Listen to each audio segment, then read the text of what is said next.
Ministry of Science and Technology.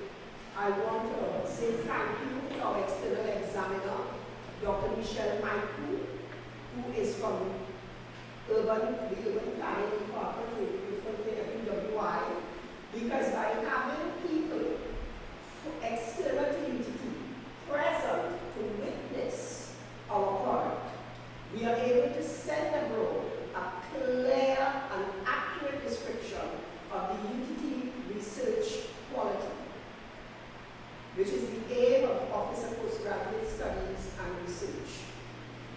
Now, so I thank you for your presence because you're all witnesses. The way this will work is as follows. I open this, I will close it.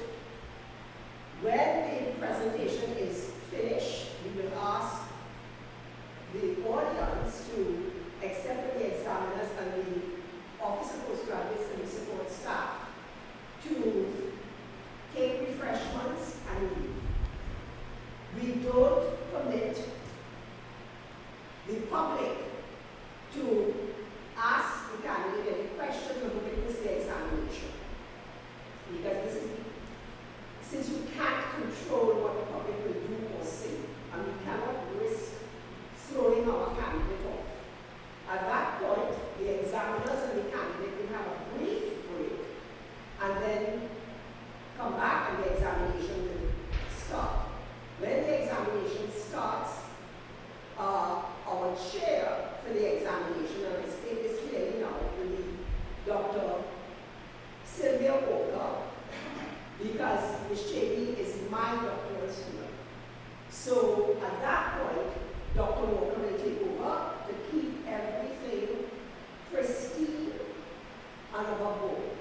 Okay? So without further ado, we have one examiner who's missing, and I imagine he will come in due course. But I don't want to be late because this is unfair to the external examiner and all the examiners and to you. So without further ado, I present Ms. Samantha Chadee, who is defending this topic.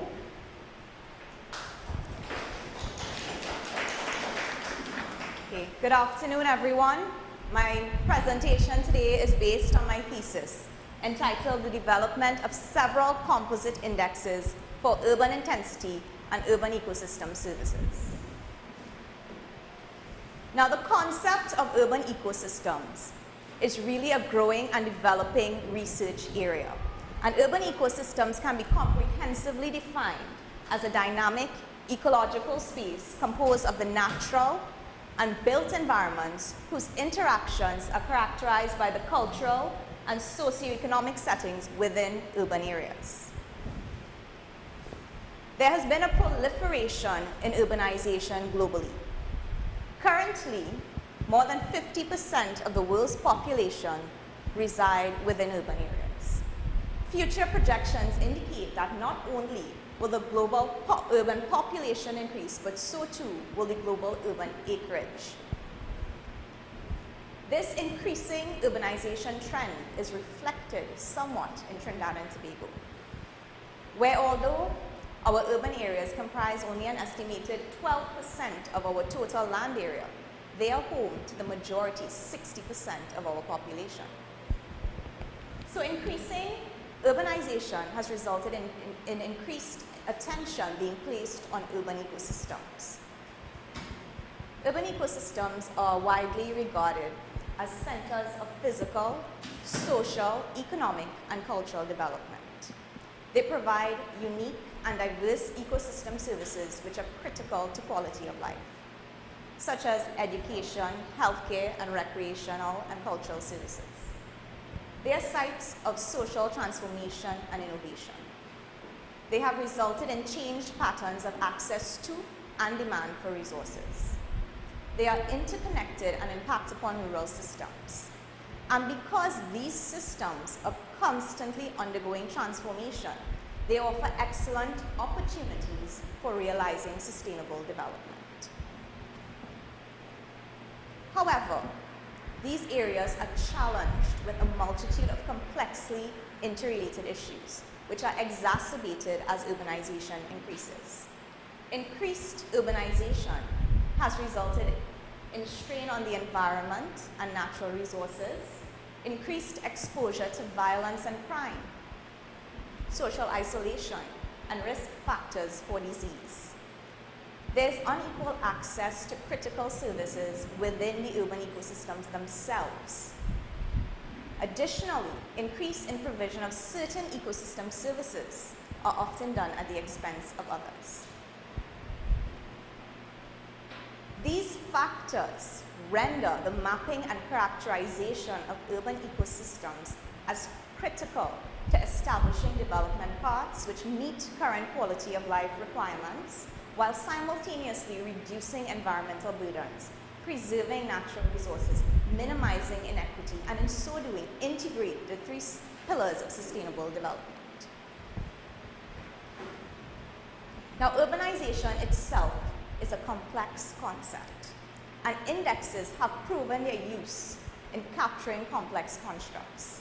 Two of the most important purposes of indexes are summarizing dimensions of a concept and enabling comparisons across regions, countries, and even time.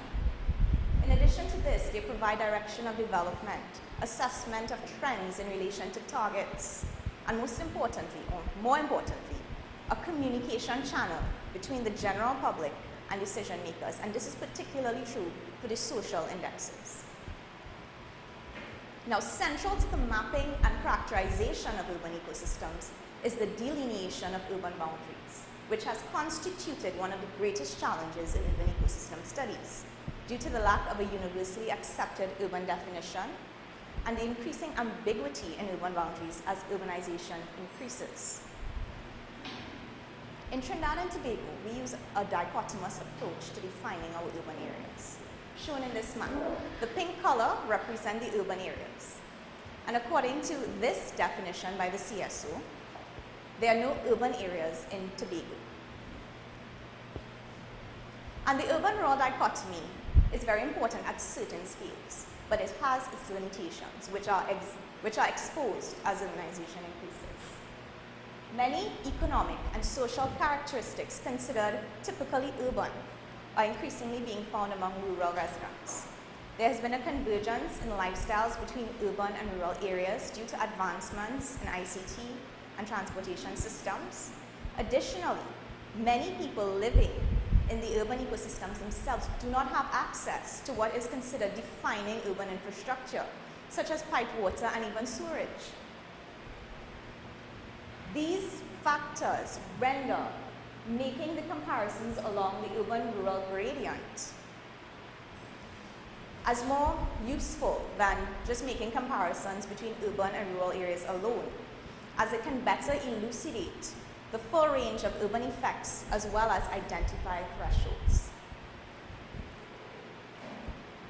This figure gives the broad overarching view of the study. An urban intensity index, which is statistically validated, was developed using data from the built environment. This index was classified into practical categories and cross-validated, and this classification cross-validated. A survey instrument comprised of 7 multidimensional scales designed to capture perceptions of access to certain ecosystem services has been developed and administered. The data collected on these scales were changed into indexes, and an exploration was carried out between the an exploration was carried out of the correlation between satisfaction and level of service with changing urban intensity. Construction of the urban intensity index. In the gradient approach to defining urban areas, urban and rural areas form ends of a continuum as opposed to representing a dichotomy. Of the common approaches to urbanization gradients, urbanization indicators approach is considered the strongest. In this study, we use several urbanization indicators, but they are integrated into one index. And a composite index measures multidimensional concepts which cannot be captured by a single indicator. And certainly, urbanization is one such concept, and it is more than just population density. So in the schematic of the work done, part 1 is the development of the urban intensity index. Part 2 is the urban ecosystem services, development of the service scales, the data collection. Part 3 is development of indexes for these ecosystem services. And in part 4, the urban intensity index is brought together with the ecosystem services index in exploring the possible influences of urban intensity on ecosystem services. So, in urban intensity index construction, available data was acquired from the CSO. This data set was reduced to the most relevant and discriminating variables using statistical analysis. Weights were derived for these variables using statistical analysis. The index itself, once these variables are integrated into the composite index, the index itself is validated using statistical analysis and redundancy in the index removed. The index is classified into practical classes using a graphical technique. Once these classes are obtained, the classification itself is statistically validated. Data was acquired from the CSO for 52 variables for 581 communities. This data, to minimize the effect of different community sizes and different measurement units, was standardized by calculating densities and the community proportions. Hierarchical cluster analysis was conducted to really look at the natural groupings in the data and discern the most discriminating variables. The cluster solution was estimated from examining the isocle plots, agglomeration schedules, and also the cluster statistics table. This resulted in a 10-cluster solution. The means and standard deviations for every one of those 52 variables were calculated for each of the 10 clusters and compared. Those variables with the largest intercluster gaps were selected as the most discriminating. And this resulted in the selection of 29 variables from the initial 52. And the categories, I put the variables into just general categories, and they include demographic and built environment, type of water supply variables, environmental issue variables, and so on. Now, factor analysis was then conducted on these 29 variables to really elucidate the latent themes of urban intensity in Trinidad and Tobago. Orthogonal factors were extracted, varimax rotation applied, and the factor scores and score coefficients were obtained for further use along with the factor solution. The goodness of fit for each solution was estimated by examining the anti-image correlation matrix from the Casimir-Okin, which provided a measure of the sampling adequacy, and by looking at the results of Bartlett's test for sphericity. The solution set was restricted to factors with eigenvalues greater than or equal to 1. And these are the 10 factors were extracted, and they explained 68.5% of the variance in urban intensity scores. The factor names were based on those variables which loaded strongly on that particular factor, and the loadings are really correlations. And I considered loadings of greater than 0.5 as substantial. The built environment explained the largest portion of the variance, and the other factors include utilities, socioeconomic activities, infrastructure problems, and so on. So the index weights were derived by summing over the 10 factors, the product of the score coefficient for the variable in a factor by the variance explained by that factor, and using this equation. Once the weights are obtained, they are used to aggregate the variables into the one index. So now every community has an urban intensity index score. Okay. Critical to any scientifically sound tool is validation of that. And the urban intensity index was statistically validated using multiple regression analysis of both the orthogonal factors and the original variables used. Stepwise regression was used. All regression assumptions were checked and met. And the final model for the regression with factors are given in this table. As you can see, the built environment was the most impactful factor. And the model was an excellent fit for the data, explaining 98.3% of the variance in urban intensity index scores. Repeated regression analysis was conducted on the original variables, with the collinearity statistics examined to remove those redundant variables. This resulted in the extraction from the original 29 variables to 7 predictors. And this model was an even better fit for the data than the factors, explaining almost all of the variation in urban intensity index scores, 99.5%. And it's given, the model is given in this equation, and the 7 predictors are household density, flats apartments, business density, public pipe water into dwelling, agricultural density, institution density, townhouses / duplexes. Okay. Index means were calculated for regions in Trinidad and parishes in Tobago. As we can see from the maps, the regions with the highest index means are concentrated on the northwestern part of the island, while the regions with the lowest index means are concentrated on the eastern part of the island. But most of us would already know this. What the index does that hasn't been done before is produce absolute values of urban intensity, which can be used aggregated to find index means, or used to calculate differences in urban intensities within urban regions, rural regions, and even between urban and rural areas. And the ability of the index to really do that has profound implications. Here, this is a map of the index means for parishes in Tobago. As we can see from the map, the parishes with the highest index means are concentrated on the western part, or western corner of Tobago.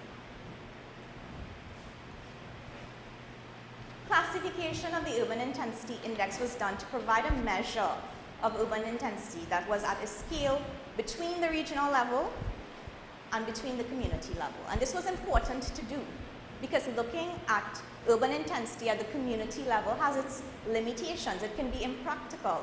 Certain trends can be overlooked. Additionally, there's heterogeneity in urban intensity within regions and parishes. So it's very important that the index be classified into practical categories. It renders the index a more practical tool for decision makers and other stakeholders.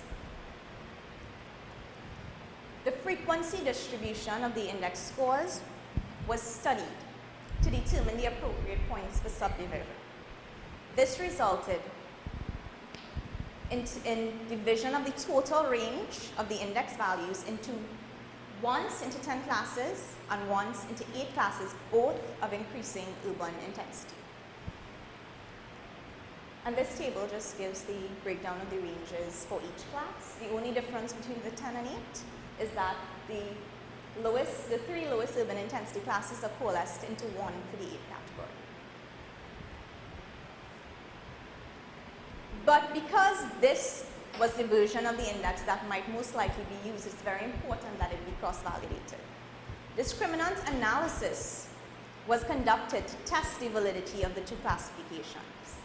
The goodness of fit of the classification was estimated from the matrix of classification results. All assumptions for residuals and predictors were checked and met for discriminant analysis. This table summarizes the classification results.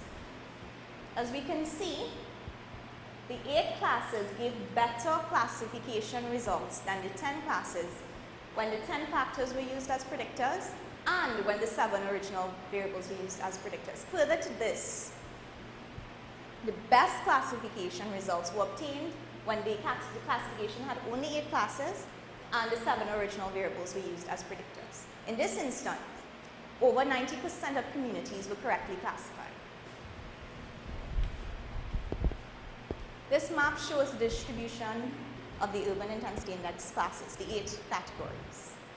As we can see from the map, it allows us to see heterogeneity in urban intensity, particularly within the more urban regions. But it also allows for the elucidation of distinct clusters of communities that are in higher urban intensity classes than the rest of the region, and it's most distinct in this very rural region of Sandy Grande, in this cluster here, and in Tobago, where we see a number of communities in higher urban intensity classes than the rest of the region. This table, which is a cross-tabulation of regions and percentage of communities within each that are in different urban intensity classes, support what is shown in the maps. And the region, it's regions and parishes, by the way. It ranges from the most urban regions or parishes to the most rural. And variability in urban intensity is evident for most of the regions and parishes. The cross-tabulation also highlights communities that are in higher urban intensity classes than the rest of the region, and it's most noteworthy in the St. Patrick Parish. So, some highlights of the Urban Intensity Index construction. An Urban Intensity Index has been built systematically, resulting in Urban Intensity Index scores estimated for 581 communities. The index is further reduced to 7 predictors. It is validated it's classified into practical categories, and this classification validated. GIS maps are produced of regions, index community distributions, and the urban intensity classes. So we are now on to the second and third part of this study, construction of the ecosystem services scales and indexes. A data collection instrument has been developed comprised of 7 multi-dimensional scales. This survey instrument was administered online via SurveyMonkey, targeting residents of Trinidad and Tobago. The data collected on these scales were converted to latent variates, which captured the pertinent variances. Scale scores were converted from these using weighted averages, and indexes created for each of the scales, and the indexes essentially are made up of coefficients and variables, and in this case the variables are the individual scale statements. The majority of the respondents on the survey were female, employed within the 18 to 25 age group. 80% of the respondents had at least a secondary school education. The majority of employed persons were government workers working in the education industry. Data was obtained for 561 respondents who came from various communities within all 14 regions in Trinidad and some communities in Tobago. All scales were designed as intensity interval scales ranging from 0 to 5. This diagram illustrates the conceptual framework of the survey. The overall satisfaction scale is comprised of 26 items interspersed among the other 6. The environmental quality scale captures perceptions of environmental concerns along 3 dimensions: air quality, noise, and land. The positive environmental behavior scale was designed to capture positive environmental behavior along 5 dimensions, including conservation behavior, education behavior, and even political behavior, among others. The freedom scale captures perceptions on sexual, political, and religious freedom. The recreation and cultural scale is comprised of 50 items representing 7 dimensions of recreation and culture in Trinidad and Tobago, including our entertainment activities, dining, nature-related activities, and so on. The disturbance scale captures perceptions on 4 key ecosystem disturbances: flooding, bushfires, dengue, and safety and crime. And the last scale, the total access scale, which is the largest scale on the survey, is comprised of 73 items.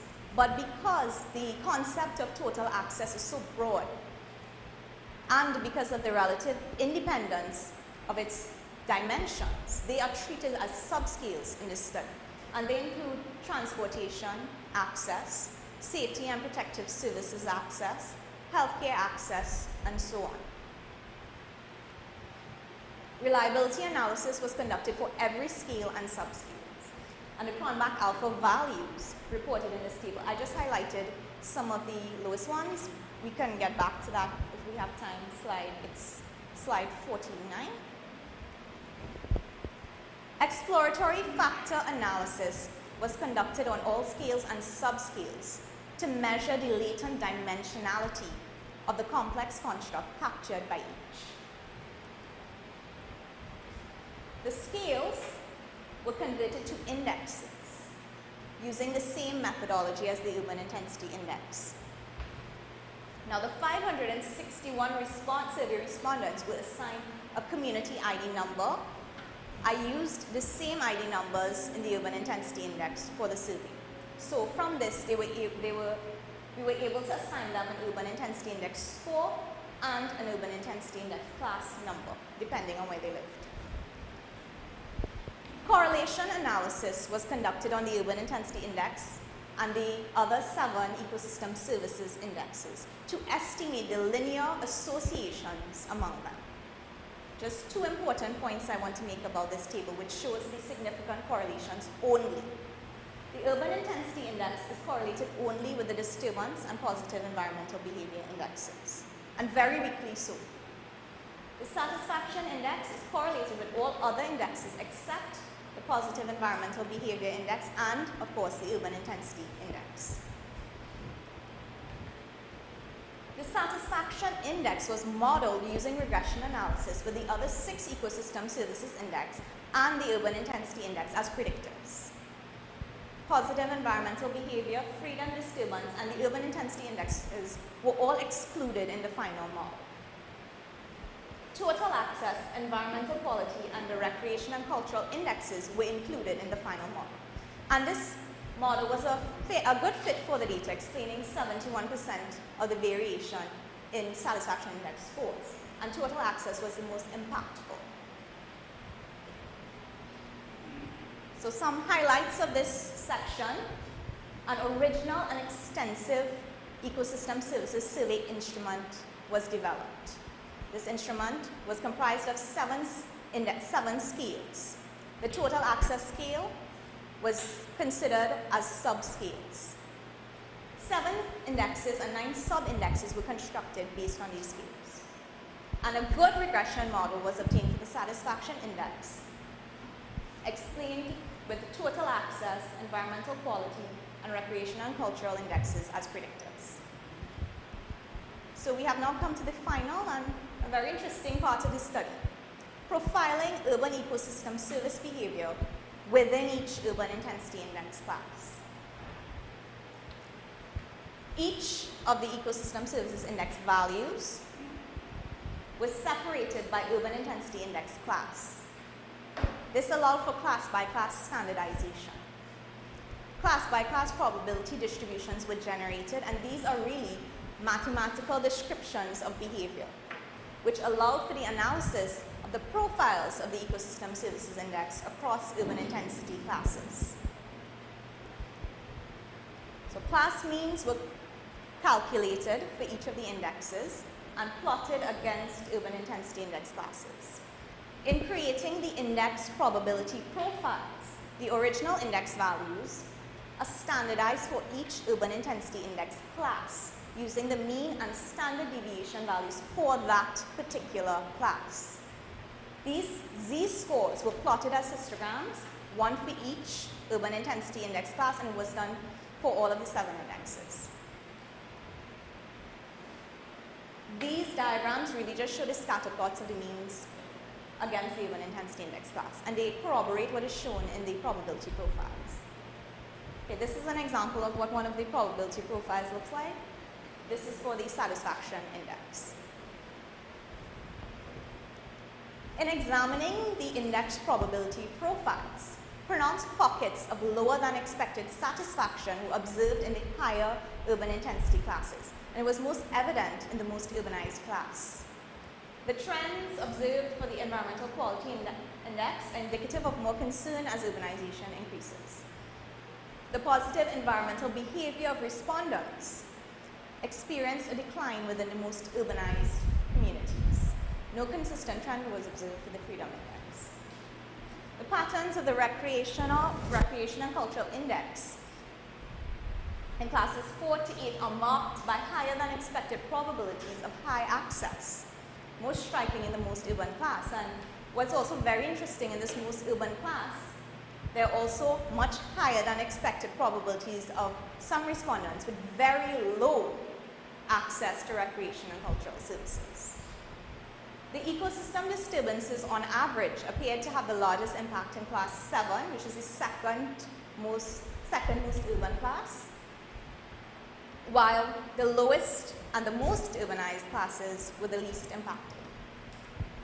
The total access index showed a general increase with urbanization, most pronounced in class 6, and experienced a decline in the 2 highest urbanized classes.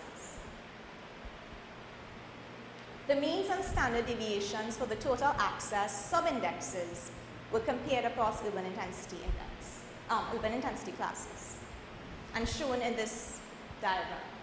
The transportation access, healthcare access, ICT access, and banking and commerce access sub-indexes all increase with urbanization to a maximum, and then they begin to decline.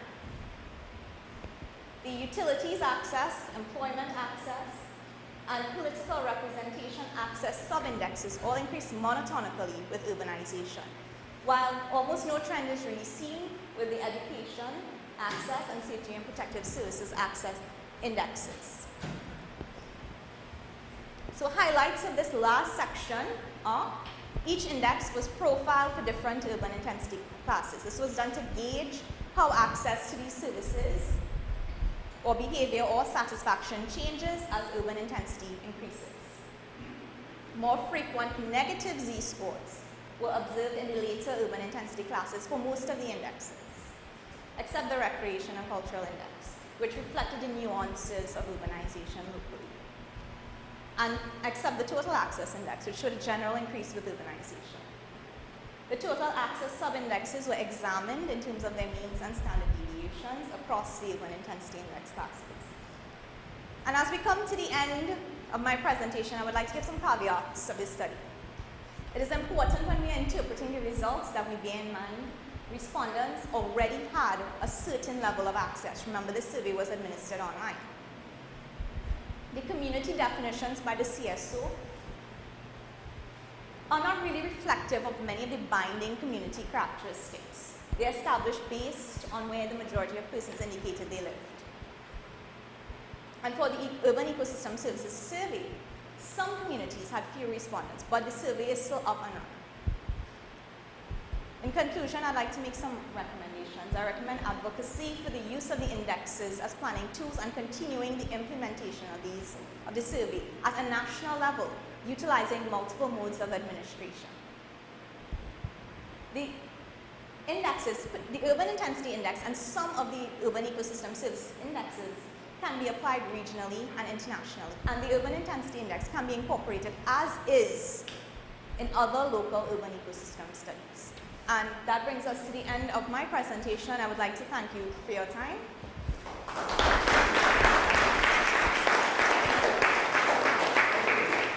I close off this session and take you, some of you arrived late. I want to thank you for trying to come. So, as you can see, we are taking.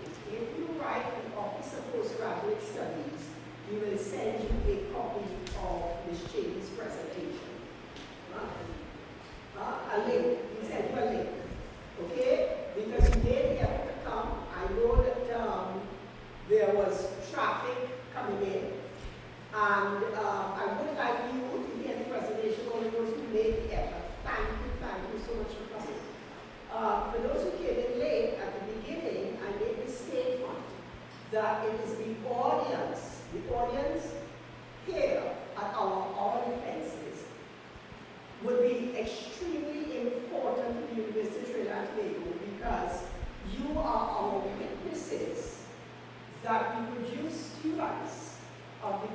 of Ms. Chadee. Okay, I'm not even going to pretend that I don't think that was high quality. But be that as it may, so if you write, I'll give you two things. I'll give you Margaret.Ramdin. All of the UTT addresses have the same pattern. First name dot last name at utt.edu.tt. So I'll give you our postgraduate administrative support and our environmental studies administrative support, since this is an environmental studies doctorate. And should Ms. Chadee pass her exam, it will be our first doctorate in environmental studies at UTT. So, Margaret.Ramdin at utt.edu.tt, and our program officer from environmental studies, Sasha, S-A-S-H-A, Norbert, N-O-R-B-E-R-T, at utt.edu.tt. Okay? So, if you write, we will send you a link. We appreciate all continued communications with the NGOs. Pat, I'm so happy you came. And all the people from the ministries, science and technology, planning, if you're here, I don't know everybody, but we would appreciate further communication and contact, because our next order of business is to roll out these indexes, dealing first of all with multi-institutional cooperation, hopefully between WI and UTT, and then making a joint appeal to the ministries to start using our local research talent and these tools which have been developed. So when you write, you will have your addresses, and that way we'll be able to continue with further communication. So this brings us to the end of the presentation part. And as I had said at the beginning, we have refreshments, but the public will not make mistake in the defense. So the refreshment will be examiners, the postgraduate support staff, and of course the candidate. Okay? And once again, that defense will be chaired by Dr. Sylvia Walker.